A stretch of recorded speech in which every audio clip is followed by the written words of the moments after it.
Bana söyleyeceksin, yemek yemeyecek, tamam mı, çok fazla. Evet. Bu boynunun gıdı bölgesinin incelmesi lazım, tamam mı? Bir de çok horluyormuş, herkes şikayet ediyormuş. Doğru mu? Babanın kulağına şey yok. Nasıl yapıyor? Mu yapıyor? Evet. Evet, evet. Çünkü boğazı, ekranda da şimdi gözüküyor, boğazı çok kötü. Hem boyun gıdık mesafesi kötü. Çünkü çok yemek yemeyi sevdiği için çok obez olmasa bile boyun ve gıdık bölgesiyle bel bölgesinde kalınlaşma var. Kalkmıyor. Evet. Bir de kalkma uyanmıyor tabii uykusunu alamadığı için. Bu sorun burundan kaynaklanmıyor. Burnunuzda evet ufak tefek sorunlar var. Ama asıl problem nerede? Küçük dil yumuşak damak bölgesinde, yani orta tabakada.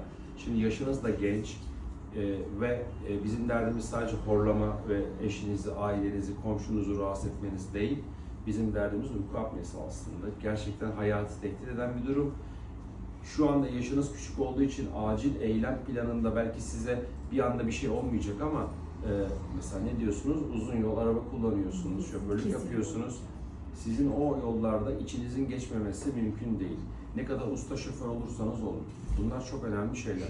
Ancak size tavsiyem şu ki önümüzde 2 tane yol var.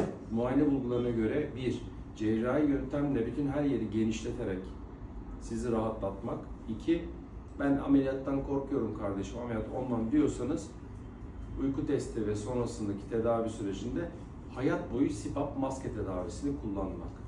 CPAP maske tedavisi sizin gibi hastalarda inanılmaz derecede faydalıdır. Gerçekten kesin çözümdür ama sürekli kullanmanız gerekir.